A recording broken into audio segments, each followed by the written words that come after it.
కాంగ్రెస్కి కొన్ని వెళ్ళిపోయే అవకాశం ఉంది ఇక్కడ. అది వదులుకుంటారు. ఓకే. ఈ నష్టాన్ని ఏపీలో పూడ్చుకుంటారు. ఏపీలో టీడీపీ వైసీపీ ఇద్దరూ కలిసి వెళ్ళి అక్కడ బీజేపీకి అనుకూలంగా చేయొచ్చుతారు. ఓకే. ఇది జరగబోయే పరిస్థితి. రాజకీయ ముఖ చిత్రం రెండు తెలుగు రాష్ట్రాల్లో బీజేపీకి ఆ రకంగా ఉంది. బీజేపీ అంటే ఎక్కువ ఎంపీ సీట్లు తమకు అనుకూలంగా మలుచుకోవటం ఎలా? ఓకే. పవన్ కళ్యాణ్ని కూడా ప్లాంట్ చేసింది బీజేపీ వారే.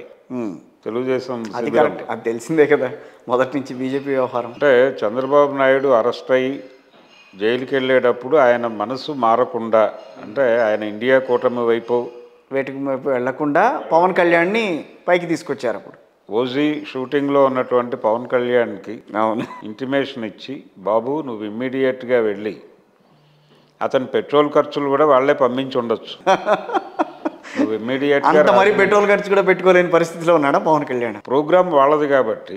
ఓకే, అట్లా అంటారా? ప్రోగ్రామ్ వాళ్ళది కాబట్టి ఆయన వచ్చి చంద్రబాబు నాయుడికి మద్దతు ప్రకటించడం మాత్రమే చేయలేదండి. ఆ రోజు బయట ఇంకో మాట కూడా చెప్పాడు కీలకంగా.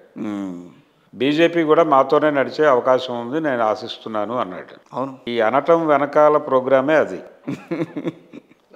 ఆ వాక్యం ద్వారా ప్రపంచానికి ఇది బీజేపీ డిజైన్ చేసినటువంటి కార్యక్రమం. బీజేపీ వైపు మీరు విండో మూసేయొద్దు, తెరిచి ఉంచండి, మీకు అట్నుంచి కూడా లబ్ధి చేకూరుతుంది అని చెప్పొచ్చాడు లోపల చంద్రబాబుకి.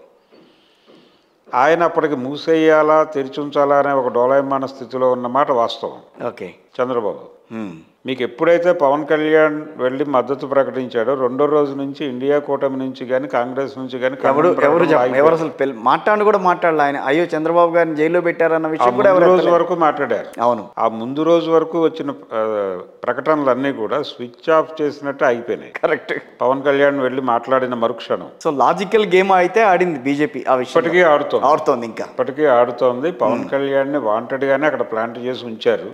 పవన్ కళ్యాణ్ ద్వారా చంద్రబాబుని కంట్రోల్ చేయటం. జగన్మోహన్ రెడ్డి ఎలాగూ కంట్రోల్లో ఉంటాడు.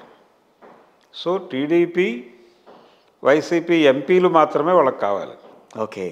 ఇది వ్యూహం. సౌత్ నుంచి మ్యాక్సిమం ఎంపీలను తమకు అనుకూలంగా తీసుకెళ్ళాలి. నార్త్లో కాంగ్రెస్ పార్టీ ప్రభావం ఏ మేరకు ఉంటుంది అనేది చూడాలి ఈసారి. అందుకని కాన్ఫిడెంట్గా చెప్పలేకపోతున్నారు కాంగ్రెస్ పార్టీ నాయకులు కూడా. ఈసారి మేము డెఫినెట్గా గెలిచి ప్రభుత్వాన్ని ఏర్పాటు చేయగలుగుతున్నాం అనే మాట కాన్ఫిడెంట్గా రావట్లేదు అటు నుంచి. ఓకే. మొన్నటి ఎన్నికల ఫలితాలతో సహా ఆ గందరగోళం అయితే ఉంది. సో కేసీఆర్ మిస్ అయిన హ్యాట్రిక్ మోడీ గారు కొట్టే ఛాన్సెస్ ఉన్నాయి. అయితే జనాల్లో కాన్ఫిడెన్స్ నింపే ప్రోగ్రాం కాంగ్రెస్ ఇప్పుడు బలంగా చేయాలంటే, బీజేపీ పాలన వలన సఫర్ అయినటువంటి సెక్షన్స్లో కాన్ఫిడెన్స్ నింపే ప్రోగ్రాం లేదు ఇప్పటిదాకా వాళ్ళకి. అది చేయట్లా. ఓకే. అది గనక చేయగలిగితే పార్లమెంట్ ఎలక్షన్స్లో కొంత అటువైపు మళ్లించుకునే ప్రయత్నం చేయొచ్చు. అంటే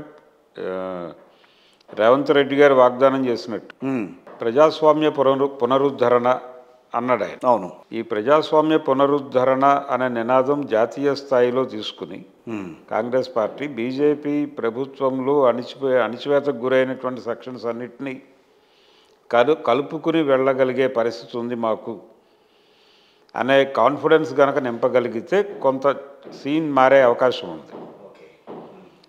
ఆ ధోరణి ఇప్పటిదాకా కనిపించట్లేదు వాళ్ళల్లో. అంటే వీళ్ళందరినీ కలుపుకుని వెళ్ళాలి అనే ప్రోగ్రాం ఉన్నట్టుగా కూడా ఎక్కడా సిగ్నల్ లేదు కాంగ్రెస్ నుంచి.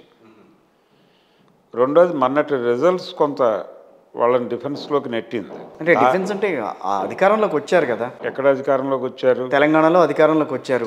కానీ మధ్యప్రదేశ్ రాజస్థాన్ లూజ్ అయినా కూడా ఒక వే ఆఫ్ ఇదైతే వెళ్తుంది కదా.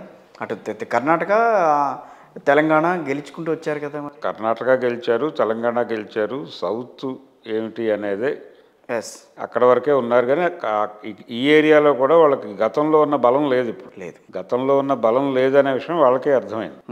అయితే నార్త్ మొత్తం వ్యతిరేకత ఉందా అనేది ఒక ఇది. అంటే బీజేపీ అనుకూలత ఉందా అనేది, వీళ్ళ వ్యతిరేకత కంటే కూడా వాళ్ళ అనుకూలత ఉందా అనేది భయపెడుతోంది వాళ్ళని. ఓకే. కాబట్టి ఇమ్మీడియట్గా రాహుల్ గాంధీ ప్రజాస్వామ్య పునరుద్ధరణ నినాదం తీసుకుని ఆయన రకరకాల సెక్షన్స్ను కలుపుకుని ముందుకు వెళ్ళగలిగితే కొంత చేంజ్ వచ్చే అవకాశం ఉంది, కానీ టైం అయిపోయింది. నిజానికి ఇది ఇంకా ముందే మొదలై ఉండాలి. అవును, ఇంకా మొదలవ్వలేదు. కాబట్టి కేంద్రంలో మోడీ హ్యాట్రిక్ కొట్టడానికి కొంత అవకాశం కాంగ్రెస్ పార్టీయే ఇచ్చే అవకాశం ఉంది. ఇంత కష్టపడుతున్న కాంగ్రెస్ పార్టీ ఇంత కష్టపడుతున్నప్పటికీ ఇది టోటల్గా జాతీయము అలాగే తెలుగు రాష్ట్రాల్లో condition. Right sir, thank you very much అండి. థ్యాంక్ యూ అండి.